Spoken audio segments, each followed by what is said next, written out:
Olá, seja bem-vindo, seja bem-vinda a mais um programa Pensando Direito, aqui na TV RVC, canal 8 da NET, e também pelo canal do YouTube, canal Pensando Direito. Hoje o tema é sensacional, um tema que talvez nós tenhamos uma certa reticência em conversar, porque nós vamos falar de planejamento sucessório, morte. Será que a gente gosta de falar sobre isso? Com quem eu vou deixar meu patrimônio? Ou se tem um patrimônio para deixar? Mas eu estou vivo, já vou falar sobre morte? Bem, isso é o que vai nos contar o nosso convidado de hoje. Vem diretamente da Bahia, é meu amigo de infância, fomos colegas de faculdade, fomos parceiros da advocacia, sócios de um escritório lá na Bahia, em Salvador. É o meu querido Herman Staben.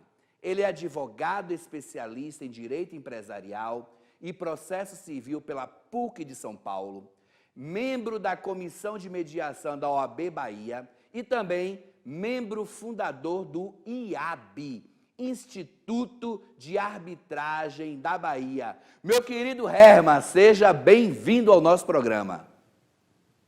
Olá, Fernando. Meu agradecimento por esse convite tão especial de reencontrar um amigo querido para falar de um tema que me é tão caro. E também o meu agradecimento à RVC, né, o canal 8 da NET, por esse convite, pelo espaço, e principalmente ao canal Pensando Direito, né, esse canal que presta um serviço de informação tão importante também para a comunidade, para a população. Obrigado mais uma vez. Meu amigo, eu que te agradeço. E pode ficar tranquilo. Você aí de casa, você escutou como é que ele me chamou? Ele falou, obrigado, Fernando. Mas isso nunca aconteceu, tá? Então, Herman, pode me chamar da forma como você sempre me chamou. Ele me chama de Nando, de Nandinho. Então, estamos entre amigos. Você aí de casa é nosso amigo, Herman é nosso amigo, porque, inclusive, falar sobre esse tema, a gente precisa ter uma certa relação. Show, meu querido? Fechado? Fique à vontade, aqui a casa é sua, beleza? Obrigado, já me sinto em casa, viu? Então vamos lá, já para explicar ao nosso público o que é planejamento sucessório. Explica pra gente aí. Eu vou tentar explicar de uma maneira breve e fácil, Nando, porque o planejamento sucessório nada mais é do que um planejamento, é uma ação multidisciplinar, tá certo? Que tem o objetivo de organizar antecipadamente a sucessão do patrimônio de uma família, de uma pessoa, né?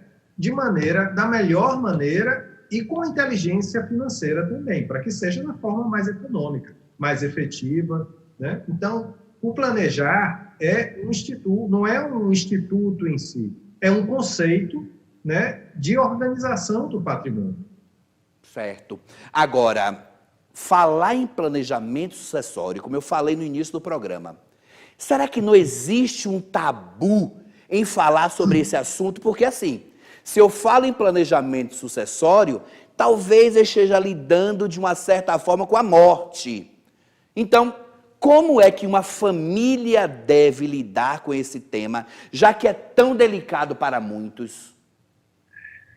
Ô, Nando, a sua pergunta é excelente, tá? E muito sensível, porque esse é um dos grandes problemas dentro da nossa cultura nacional. Nós, no Brasil, ainda não temos a cultura do planejamento patrimonial e, sobretudo, do planejamento sucessório. Isso, por muito tempo, ficou restrito a um nicho, a um grupo muito pequeno de pessoas, de famílias. Então, as pessoas têm uma resistência imensa, e boa parte porque falar de qualquer coisa que envolva o tema morrer, né, o morrer, a morte, é desafiador. Tem pessoas que têm verdadeiro pavor. E a gente tem que ter sensibilidade, compreensão na hora de enfrentar isso. Você não tem ideia da quantidade de pessoas que vêm se consultar no escritório, vêm conversar comigo, e muitas vezes são herdeiros, e chegam para mim e dizem, mas Herman, como é que eu vou tratar disso com meu pai, sem que pareça que eu estou, né, para usar uma expressão, que é uma expressão que acho que todo mundo conhece, agorando. Né? Sim, eu não estou desejando a morte dele, nem muito menos eu estou interessado mais no patrimônio do que no bem-estar dele. Então, como tudo que na nossa sociedade ela foi evoluindo, você vê, né? Eu gosto de usar muito o exemplo do tabagismo. Quando se começou todo o processo de tabagismo, do uso do cinto de segurança, por exemplo, Sim. Foi preciso uma campanha maciça de informação e, muitas vezes, a ação rigorosa da lei para que as pessoas não fizessem, por exemplo, não fumassem em ambiente fechado. Houve reclamação, queixa. Hoje em dia, você não vê, você não encontra pessoas fumando em ambiente fechado, raramente, né? E não precisa, e nem placa mais, não tem tantas sinalizações, porque a gente já incorporou esse conceito. Sim. E eu acredito que, com o passar do tempo, né, as famílias também vão olhar para esse tema com mais naturalidade, até porque tem uma frase, se não me falha a memória, é Benjamin Franklin, que ele dizia que a morte e os impostos são as duas únicas certezas da vida. E é interessante essa frase porque ela diz respeito justamente são os dois temas principais envolvidos no planejamento sucessório, que é a racionalização do impacto tributário sobre o patrimônio. Sobre a herança, e o tema morte, sim, que é o que abre a sucessão. Né? Meu amigo, eu acho que esse tema realmente ainda é tabu. Para você que está em casa acompanhando o programa, eu conversei com o Herman nos bastidores e disse para ele, falar sobre morte, para mim, ainda é complicado. Por exemplo, eu disse para o Herman o seguinte, eu não faço seguro de vida.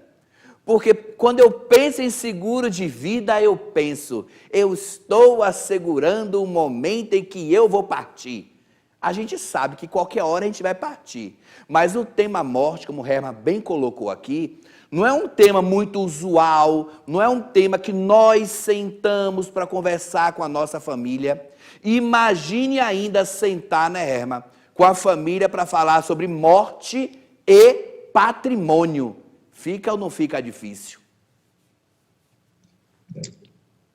Nando, se você me permite, a nossa cultura nacional ela é muito peculiar, né?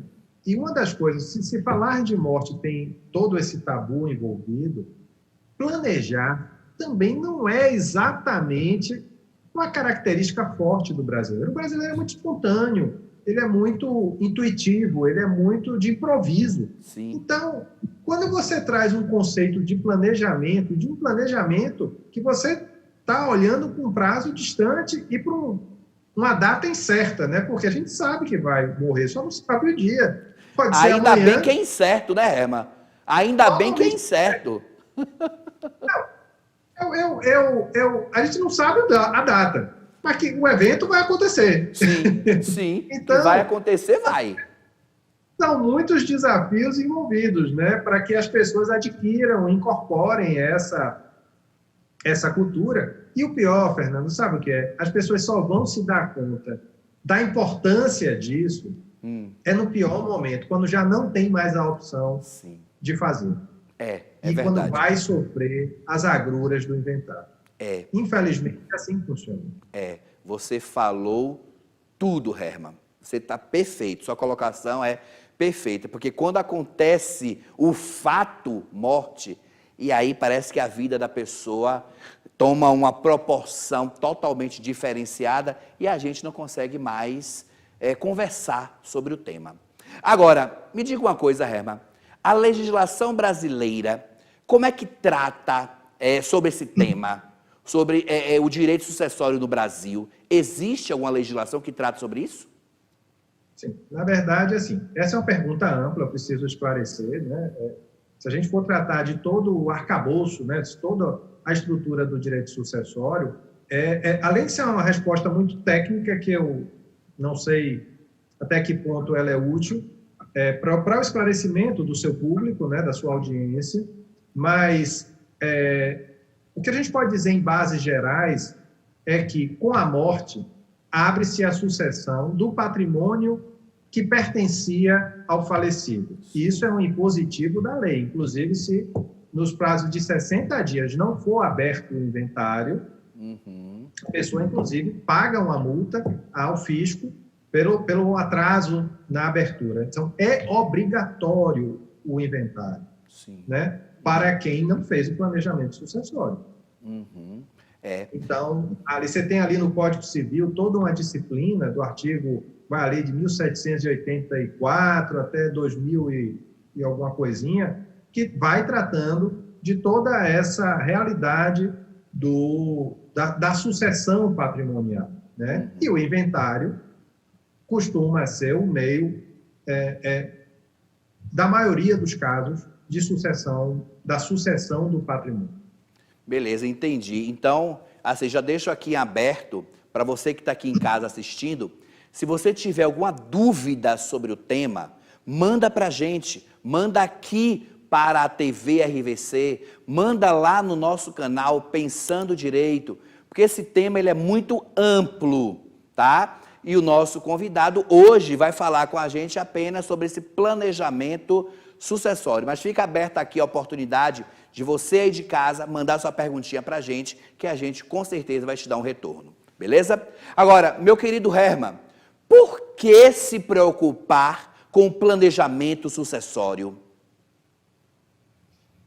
Fernando, veja, tudo que a gente faz de maneira planejada e com ordem tende a ter um desfecho melhor, tá certo? Então, quando a família, quando o indivíduo, às vezes, ele já tem consciência, ou a família percebe, faz a escolha do planejamento sucessório, você consegue vários benefícios.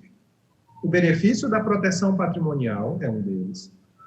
O benefício de você ter um menor custo para a sucessão desse patrimônio, tá certo? Sim. E você também consegue evitar... Eu posso dar três aspectos que, para mim, são bastantes para levar qualquer pessoa a refletir a respeito. E o terceiro é que você evita, na maioria das vezes, demandas, contendas, né, discussões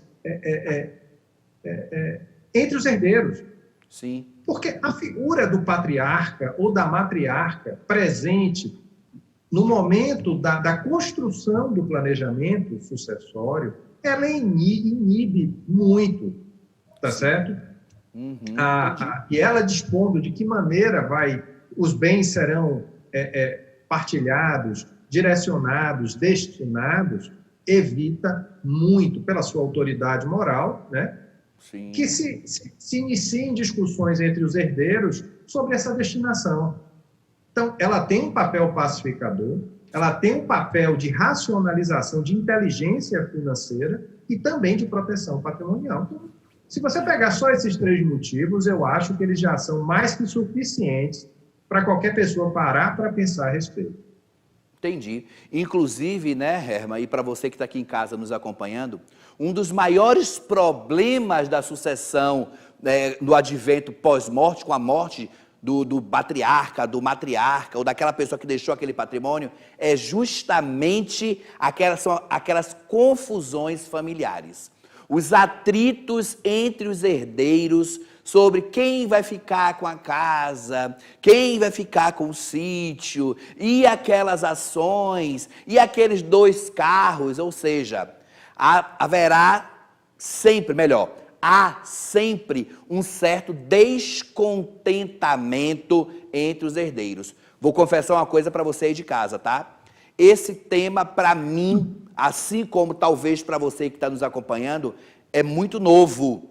É muito novo. E eu hoje estou aprendendo muito aqui com o nosso convidado. Planejamento sucessório talvez seja o caminho. É o que o Herman está aqui nos contando. Então, Herman, quais são os tipos mais comuns de planejamento sucessório que existe? Perceba, Fernando. O planejamento sucessório, o planejamento patrimonial da família é um conceito. Sim. E é um conceito... o que me encanta é que, na verdade, se trata de um conceito que envolve muitas áreas do direito. Envolve direito tributário, envolve direito de sucessões, envolve o direito empresarial bastante. Opa! Né? Envolve questões de contabilidade específicas, né? Se você pensar uma holding rural, por exemplo, ela tem todo um aspecto tributário específico do agro. Então, é realmente digamos assim, uma expertise multidisciplinar e que tem uma certa complexidade por envolver todas essas áreas. Então, o que você tem, de uma maneira geral, é o planejamento como um conceito, como um serviço, uma prática, e você tem dentro dele vários instrumentos que serão utilizados conforme a realidade de cada família, a destinação que se pretenda dar a cada patrimônio, ou seja, não existe uma fórmula única. Certo. Você pode... ela é muito ajustável, ela é muito customizável, né, para a realidade de cada família. Então, eu acho que isso que é a beleza, e que faz com que o advogado realmente ele precise ter um conhecimento razoável sobre o tema, né, dessas áreas para poder enxergar e construir uma solução adequada àquela família. É interessante. Agora, uma pergunta, né, que talvez muitos aí de casa já estão fazendo, eu mesmo fiz essa pergunta quando eu estava estudando esse tema, para a gente preparar essa conversa, esse programa especial para você aí de casa. Qual seria essa pergunta? Qual o momento certo para se fazer um planejamento sucessório? Eu acho que vocês de casa têm essa dúvida, não tem não? Então, Herman, existe um momento certo? Não, na verdade, não existe. Não. Por quê? Como a gente está tratando, toda a razão de ser do planejamento sucessório é o evento morte. Sim. Nós temos uma expectativa média de vida, tá certo? Que nem sempre ela se cumpre. Sim. Tem pessoas que desencarnam, né, que falecem antes, muito jovens, né? Sim. E a razão do planejamento sucessório é você deixar aquele arranjo, aquela organização, não é só a destinação do patrimônio, não é somente a sucessão do patrimônio que se alcança com o planejamento sucessório.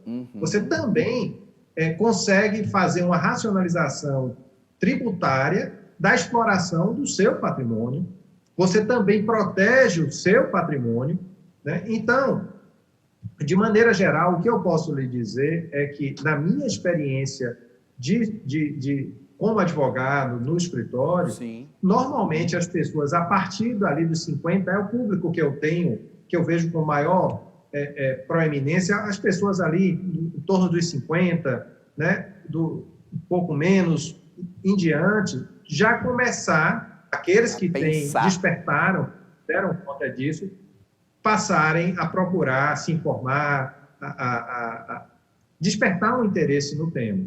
Então, não existe uma idade necessariamente, até porque algumas pessoas você pode dizer, não, vou deixar isso para fazer com 50 anos e falecer antes, tá? Então, isso não é significativo. E existe um outro aspecto que eu preciso também esclarecer ao seu público, né?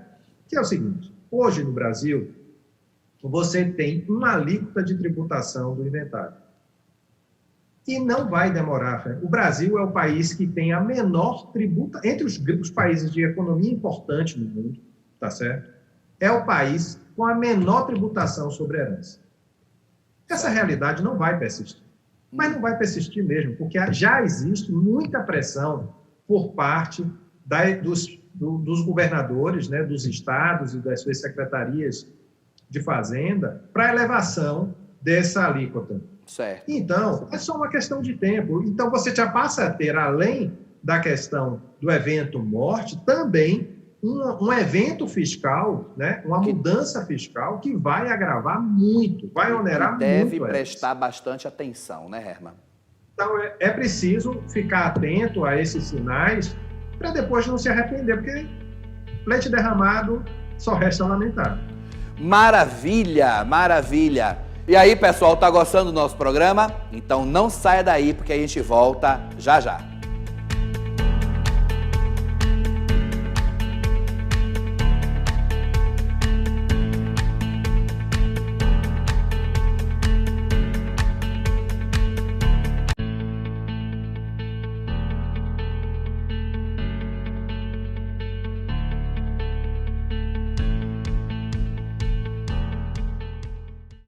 Estamos de volta aqui com o nosso programa Pensando Direito, hoje falando sobre o tema planejamento sucessório, com meu querido amigo Herman Staben, diretamente da Bahia, aqui para você.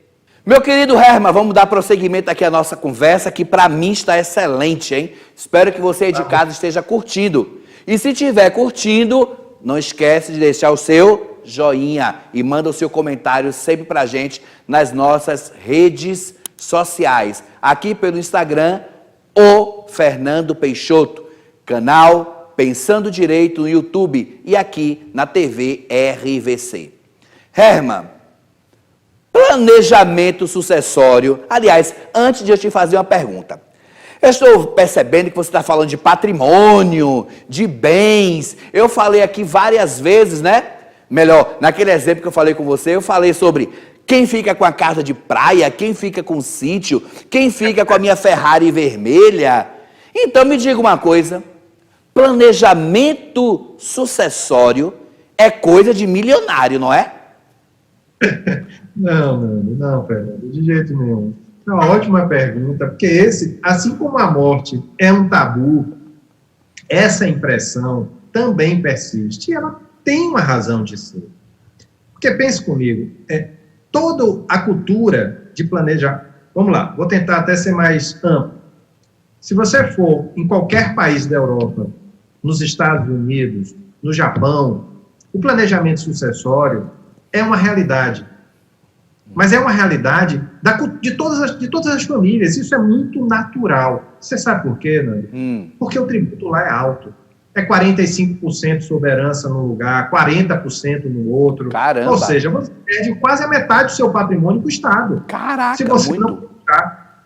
Como no Brasil a tributação, como eu disse, é uma das menores do mundo, então as pessoas ainda não perceberam a importância do desenvolvimento dessa cultura, mas não vai demorar para fazer isso. Pode acreditar. Então, por muito tempo, realmente, planejamento sucessório foi coisa de milionário, de bilionário. Alguém, por acaso, só para você ter uma ideia, vou trazer aqui um dado. Por exemplo, estima-se que quando o Dr. Roberto Marinho faleceu, a herança, o patrimônio pessoal dele girava em torno de 30 bilhões de reais. Nossa, muito dinheiro, hein? Você já imagina, é muito dinheiro. Você já imaginou se fosse fazer um inventário desse patrimônio? E ter que pagar toda a tributação em cima disso, você já pensou?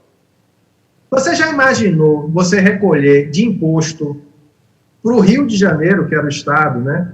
2 bilhões e meio de reais só de imposto? Nossa Senhora.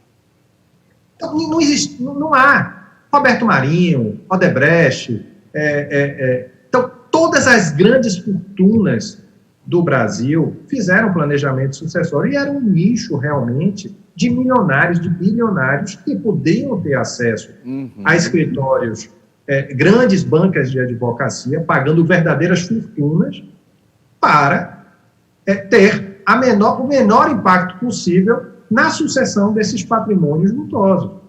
Só que a gente vive uma realidade já de alguns anos, assim como nós tivemos a democratização do ensino superior, nós temos a democratização do planejamento sucessório. Você hoje tem excelentes profissionais no Brasil todo habilitados a prestar esse serviço. Né?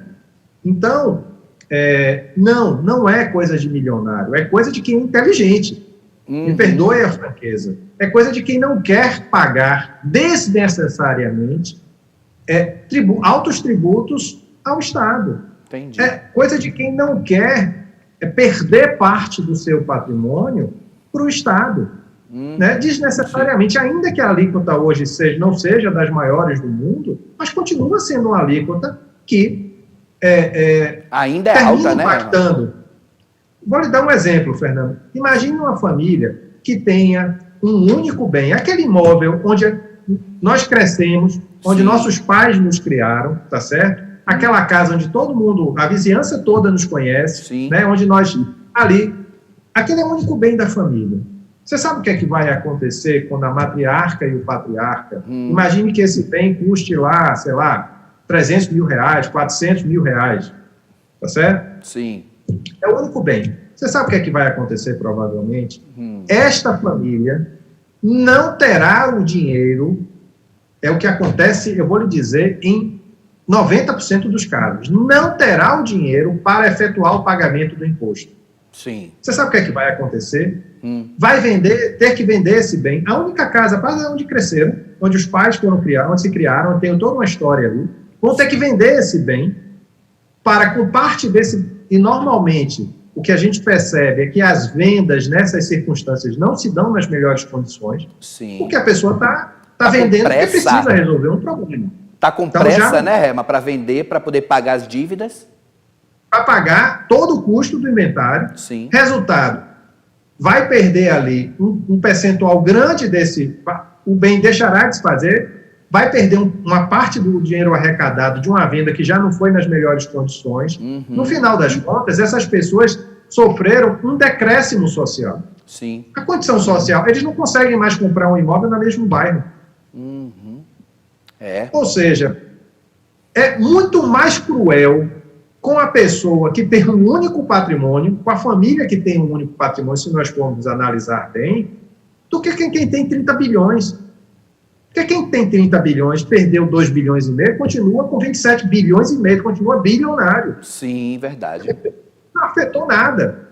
Você entendeu? Sim, sim. Então, é algo que as pessoas também ainda não perceberam.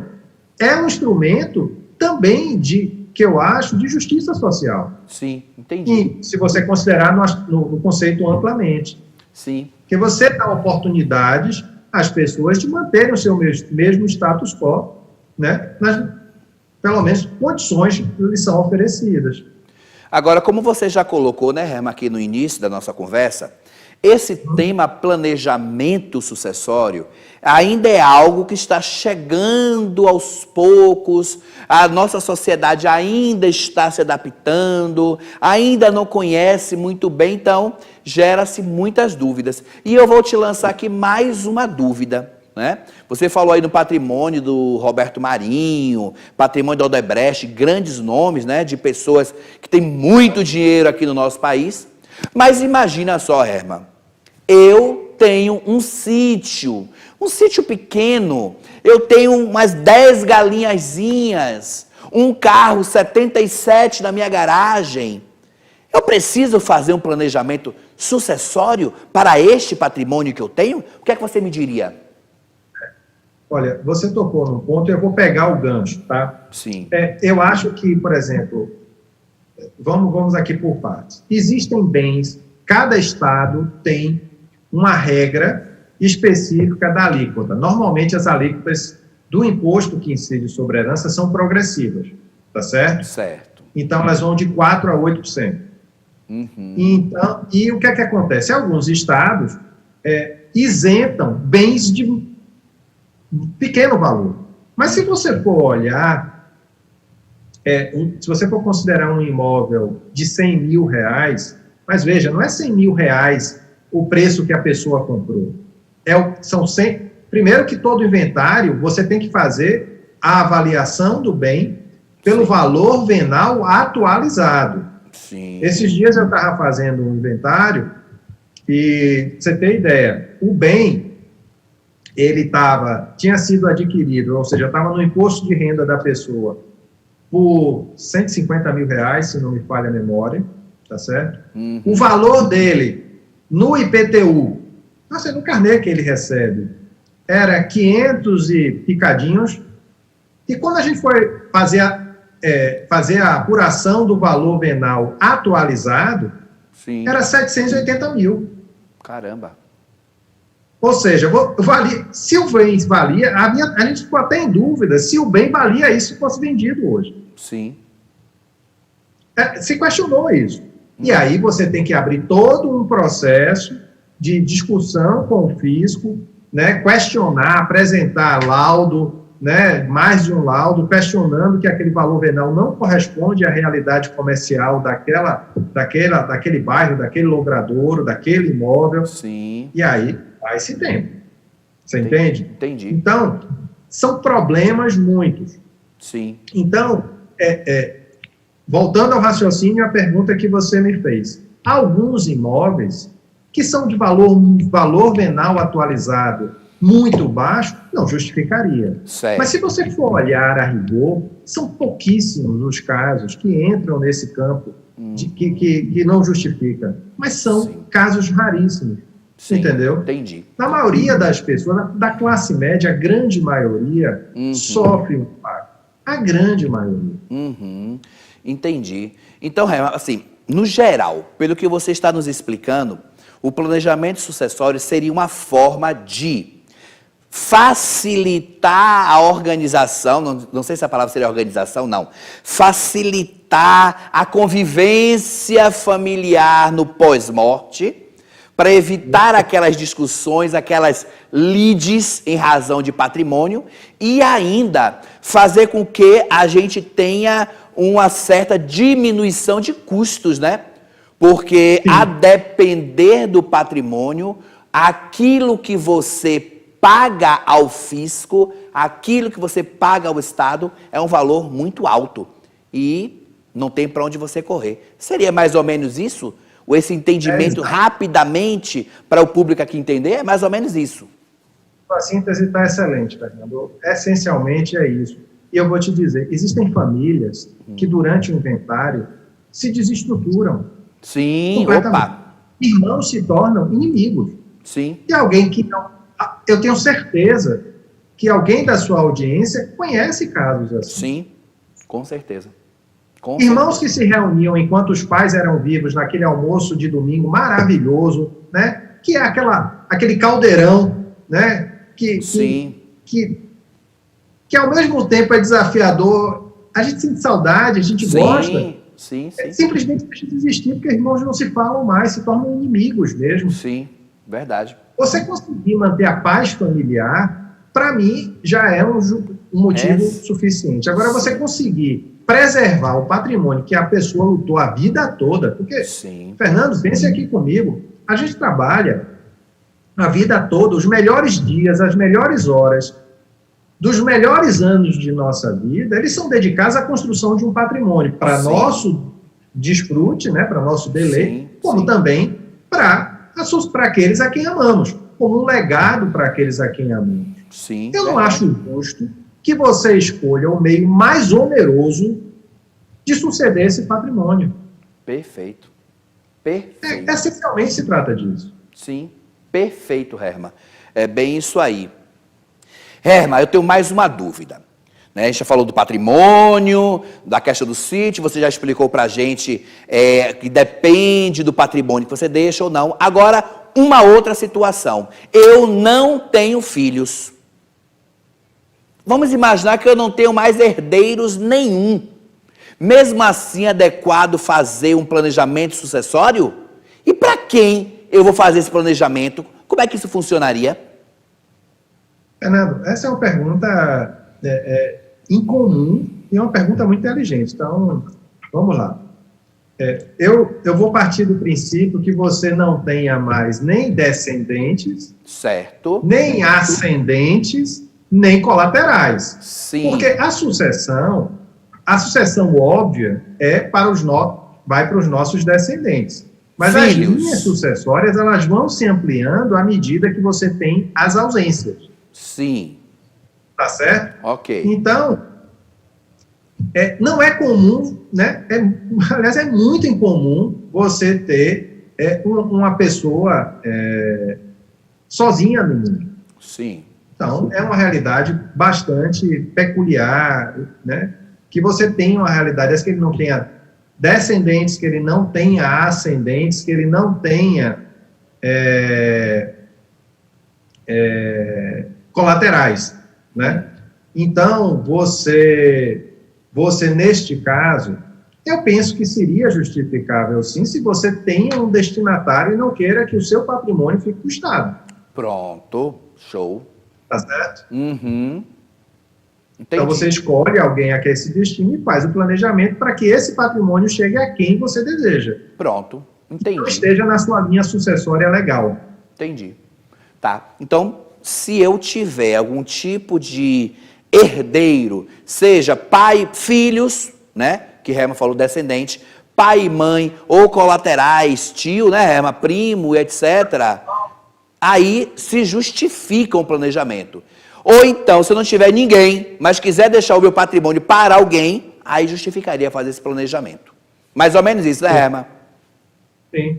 Show. Agora, mais uma perguntinha para você é o seguinte. Quais são... Opa, perdão. E os custos desse planejamento sucessório? Que imagine que eu quero fazer esse planejamento. Esses custos são muitos, Herma? Fernando, veja, a ideia do planejamento é reduzir custos, tá certo? Então, vamos lá. Normalmente, os custos com o advogado serão muito parecidos com o do inventário. Sim. Né?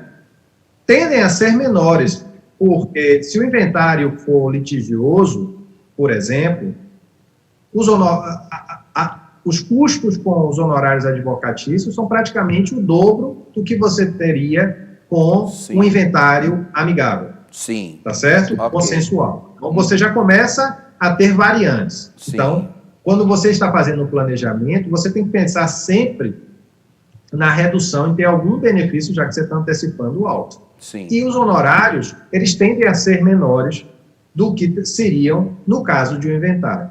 Sim. O tributo, esse com certeza é muito menor.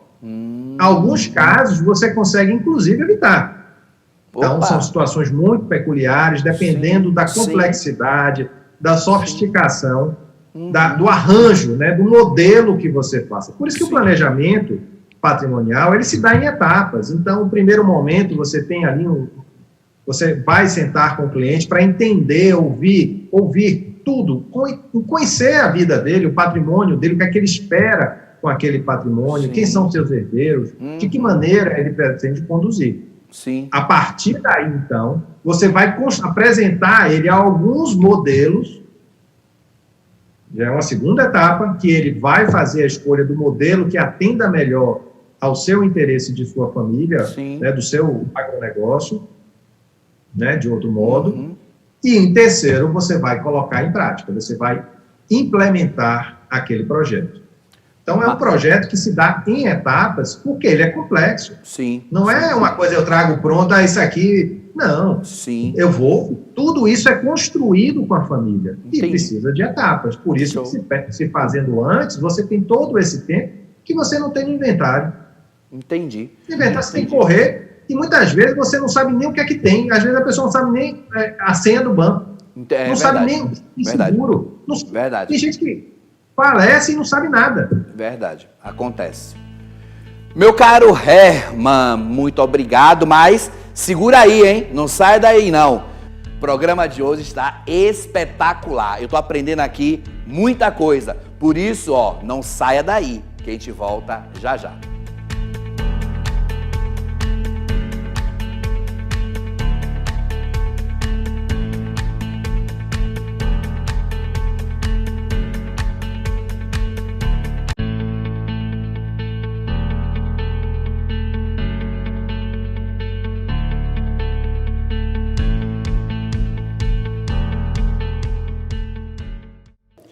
Estamos de volta com o nosso programa Pensando Direito, hoje falando sobre planejamento sucessório. Ainda tem muita coisa, hein? Vamos lá.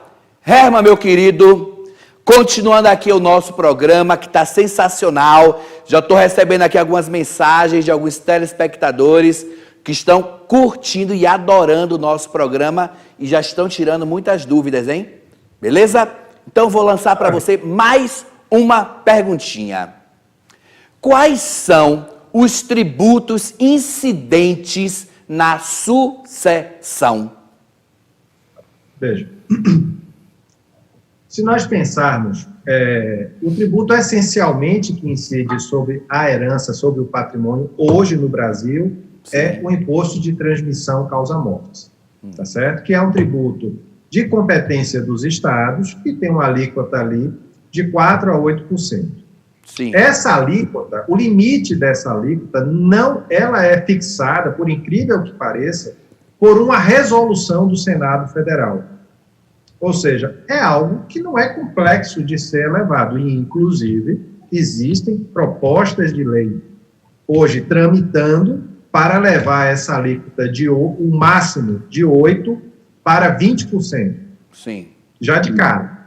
Né? Existe um projeto de lei do senador Cid Gomes, irmão de Ciro Gomes, né? E existe, inclusive, toda uma pressão política por parte do Conselho de Secretários de Fazenda de todos os estados, junto ao Senado, para que eleve essa alíquota. Então, hoje, é um imposto que incide sobre heranças, que é o ITCMD, né, o ITCM, causa mortes, que tem a alíquota máxima ali limitada em 8%.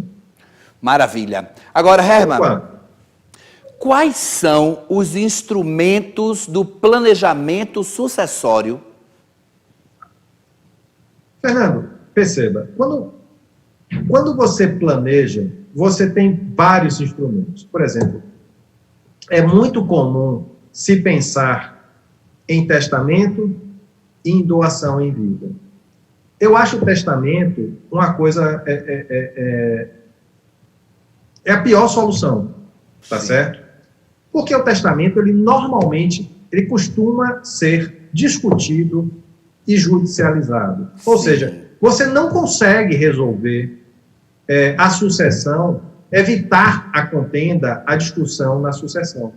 Então, eu não vejo sentido, né? E acho que em alguns anos vai terminar ficando como um instituto obsoleto, um instituto, uma letra morta na lei. Sim. Tá? Uhum. A doação em vida tem um enorme inconveniente. Quando você faz a doação em vida, né, você vai pagar um imposto menor, que é o imposto de doação.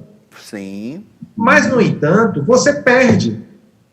Ainda que você constitua usufruto em seu favor, você perdeu o poder de disposição daquele bem. Então, se você precisar vender aquele bem, se você precisar dispor dele de alguma maneira, você vai precisar da autorização do proprietário. Isso no caso da doação, né, Herman?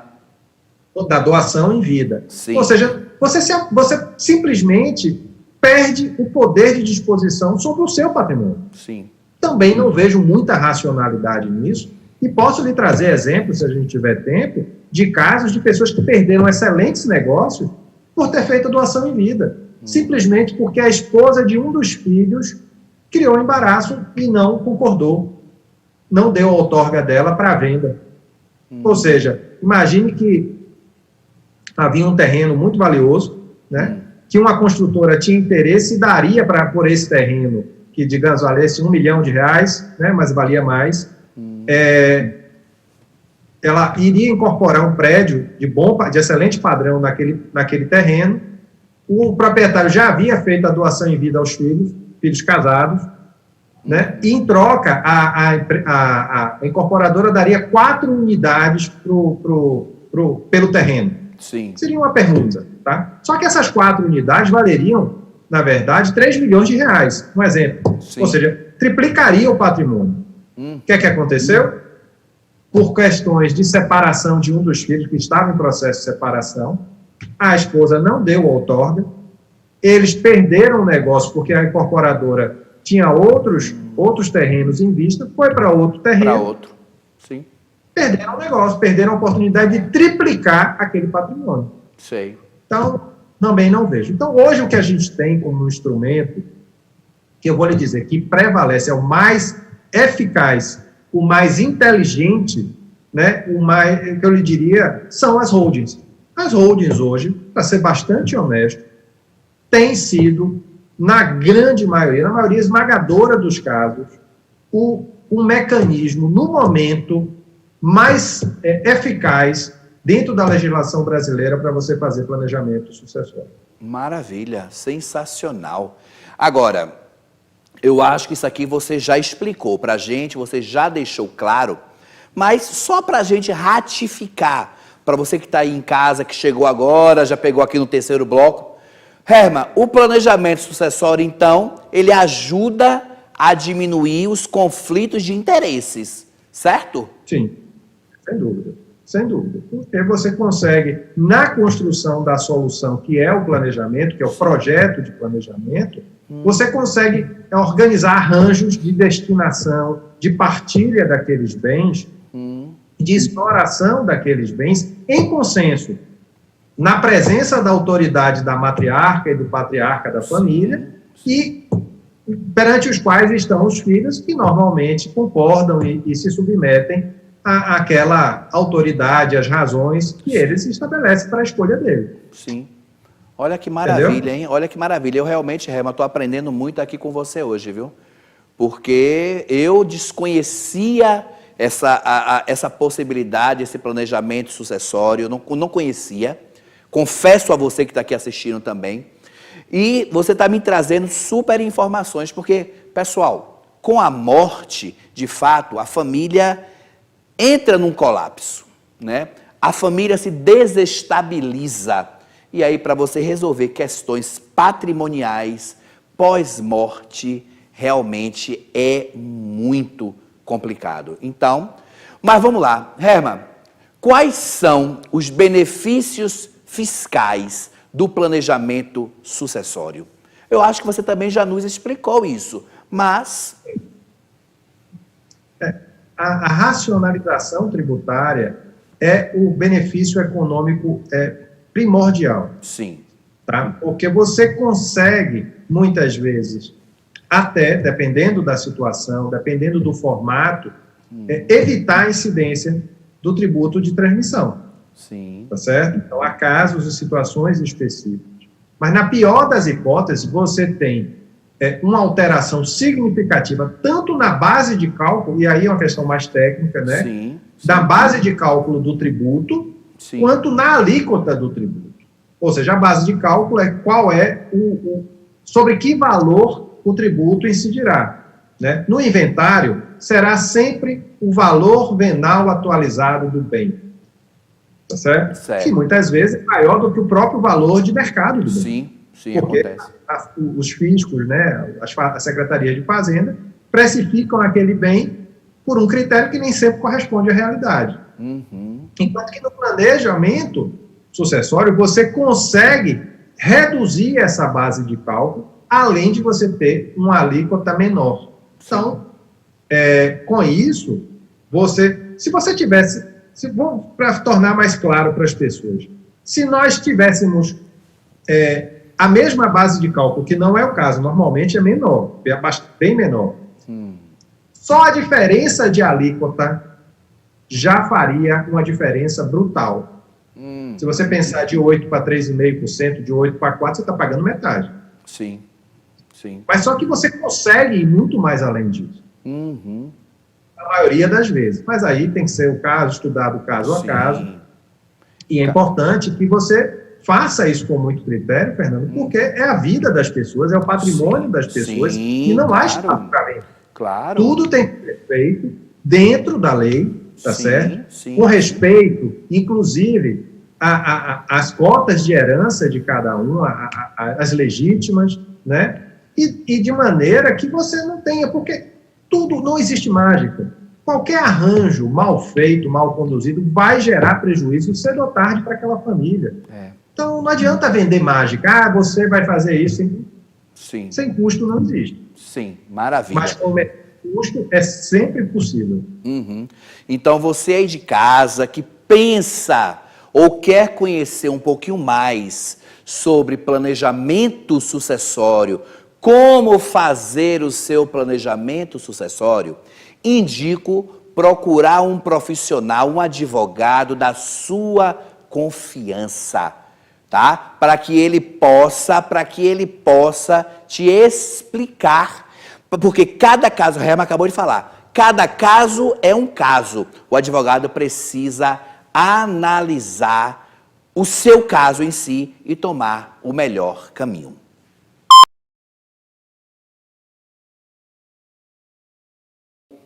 Vamos agora à nossa parte do programa que eu mais curto, hein? É o de Cara com Peixoto. Aqui eu vou lançar algumas perguntas para o meu convidado, vou lançar para ele algumas situações e ele em uma breve resposta, ele vai dizer que sim, que não, se é bom, se não é bom, se eu faço, se eu não faço. Fechado, Herma? Combinado. Então vamos ao nosso ping-pong. Primeira pergunta, Herma. Não gosto de pensar na morte. Acho o planejamento sucessório o mesmo que a morte em si. Não quero pensar nisso. Só resta lamentar, porque vai pagar caro por isso, Fernando. A morte é certa e o imposto é certo. Então, é uma escolha que se faz, a gente respeita, mas espero que nós evoluamos, né, como sociedade para se abrir para o tema. Segunda situação, meu caro Herma. Não tenho nenhum patrimônio. Mesmo assim, posso fazer um planejamento sucessório? Não precisa. A sucessão é de patrimônio, de bens passíveis de avaliação pecuniária. Se não tem bem nenhum, não tem porquê. Né? Sem lei, sem documento, não tem por que se preocupar com isso. Show! Vamos seguindo com o nosso ping-pong. Moro com meus pais, não sou casado e nem tenho filhos. Posso fazer um planejamento sucessório? Pode. Se ele tiver patrimônio, pode. Ele vai escolher, né? Na situação aí, os herdeiros legais seriam os ascendentes, seriam seus pais com quem ele mora. Né? Ele pode escolher fazer o planejamento, se ele tiver algum patrimônio em favor dos seus pais ou de quem ele escolha, né? Fazer uma racionalização da distribuição desse patrimônio. Eu acho perfeitamente possível e justificável. Beleza! Qual a melhor idade para se fazer um planejamento sucessório? Fernando, eu vou lhe dizer, quem, por exemplo, explora a atividade econômica, eu diria que em qualquer momento em que ele explore a atividade econômica, porque o planejamento patrimonial, o planejamento sucessório também vai proteger esse patrimônio, tá certo? Beleza. No ponto de vista plenas do planejamento sucessório, como a gente não sabe a data em que a morte vem bater a nossa porta, eu acho que a partir do momento em que você constitui um patrimônio razoável, um patrimônio, já se justifica. Mas o que a gente vê, normalmente, para ser curto e grosso, ali a partir dos 50 anos, dos 45, 50 anos, as pessoas começam a despertar atenção para isso. Maravilha, mais uma, Herma. Tenho apenas uma poupança. Preciso fazer planejamento sucessório?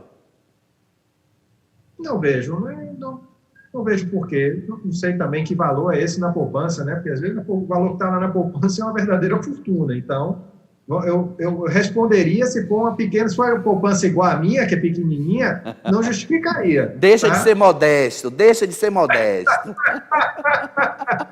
Mas, dependendo do valor que está ali na poupança, e o que a gente termina vendo acontecer é que pequenos valores terminam sendo de uma maneira ali, num arranjo bem brasileiro, alguém tem um cartão de acesso, vai lá, saca, transfere, que não é legal, tá? Mas tudo vai depender do valor envolvido, porque pequenos valores você resolve de outra maneira. Beleza. Mais uma. Sou divorciado e agora estou casado com uma outra pessoa. Melhor fazer um planejamento sucessório? Veja, se você está divorciado, a questão patrimonial com a ex-esposa está resolvida. Certo. Bom, se há filhos do casamento anterior, é uma questão que precisa entrar nessa equação, tá? Porque eles são herdeiros necessários e precisam ser respeitados as suas legítimas. O raciocínio não é o mesmo. Eu acho importante ele fazer esse planejamento, e especialmente numa situação dessa, em que ele está numa nova relação, terá filhos, possivelmente poderá vir a ter filhos nessa nova relação, tenha filhos da relação anterior. Então, esses casos são ainda, os inventários costumam ser ainda mais problemáticos, porque você tem duas ex-esposas e filhos de casamentos diferentes disputando a herança. Então, esse caso é muito recomendável. Beleza. Mais uma tacada, Herma. O que é mais barato fazer? O testamento ou um planejamento sucessório? Olha,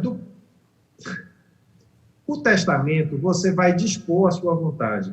E você vai precisar abrir esse testamento, todo um processo judicial. Então, você vai morrer na discussão, no tempo do processo. Enquanto que você consegue fazer o planejamento sucessório tendo um custo antecipado, mas você não vai precisar do judiciário, não vai precisar de ninguém para a transmissão desse patrimônio. Então, eu acho, na minha experiência, me diz que o planejamento sucessório é muito mais barato. Agora segura essa tacada, hein? Não quero nem saber de fazer planejamento sucessório. Quando eu morrer, que se virem. São escolhas, né? São escolhas, eu só tenho a lamentar porque você trabalhou a vida toda para construir aquele patrimônio, muitas vezes nem usufruiu de maneira adequada e vai entregar ele de mão beijada para o Estado, uma boa parte dele, né? Achando que quem vai pagar são os seus herdeiros. Na verdade, quem vai pagar é o patrimônio que você construiu, né? Que você deve ter construído para eles. Então, eu acho que é um gesto de amor, um gesto de cuidado e de inteligência você repensar essa atitude. Maravilha! Maravilha! Mais uma! Ao invés de fazer o planejamento sucessório, penso em vender todo o meu patrimônio e gastar comigo mesmo. Posso fazer isso? Fernando, a venda, você se desfazer do seu patrimônio, é perfeitamente possível. Tá certo? Você não está doando, você não está antecipando heranças. É uma escolha também. Maravilha. Não há nada de, reprochável nisso. Beleza. Mais uma, Rema, mais uma tacada aí, segura. Após esse planejamento sucessório, meu patrimônio pode ser penhorado por alguma dívida minha ou dos meus herdeiros? Veja, uma dos objetivos, uma das consequências do planejamento patrimonial, do planejamento sucessório, é proteção patrimonial. Eu detesto aquele conceito de blindagem, porque blindagem parece que é uma coisa intransponível, inacessível. Ou seja, não há blindagem contra a fraude, não há blindagem contra a sonegação de herdeiros, né, da legítima de herdeiros. Então, mas dentro do jogo legal, dará a quem fizer uma proteção importante, né, contra penhoras que sejam apenas dívidas do negócio. Toda atividade econômica explorada, ela gera risco. Ela tem um risco inerente. Então, se você está dentro das regras, se está tudo legal, não há por que haver essa penhora. Ou seja, legalmente não há respaldo para essa penhora. Você tem exceções que eu prefiro não discutir, porque para a Justiça do Trabalho pensa um pouco diferente, porque usa a teoria menor da desconsideração, mas é uma discussão técnica que a gente pode até deixar para uma outra oportunidade, dada a grandeza dela. Maravilha, meu querido. Acabou, meu querido Herman. Nosso programa de hoje foi espetacular. Queria muito agradecer a sua participação, a sua presença, as suas informações que foram, para mim, muito úteis. E eu tenho certeza que para o pessoal de casa. Ok, meu querido? Muito obrigado. Bom, Fernando, a alegria é minha de estar com você, né? Nossa amizade de tantos anos. Eu acho que o tema é de grande interesse das pessoas e se nós pudermos ser úteis na divulgação desses conceitos, desse conhecimento, para mim é uma alegria imensa. Então, estou juntando duas alegrias, falar do que eu gosto com uma pessoa que eu tenho um carinho imenso. Então, eu só tenho a agradecer o convite, assim, parabenizar o programa pela sua excelência e pela sua qualidade de informação trazida para a sua audiência. Então, hoje é um dia feliz. Obrigado, Fernando. Queria agradecer a você aí de casa, você que acompanha o nosso programa Pensando Direito. Espero que você tenha gostado. O tema foi muito especial. Se você ainda tiver alguma dúvida, manda pra gente. Manda para o canal Pensando Direito ou aqui para a TV RVC, Canal 8. Estamos sempre aqui abertos e dispostos a te ajudar e a responder e tirar todas as suas dúvidas. Até o nosso próximo programa. Um abraço. Tchau.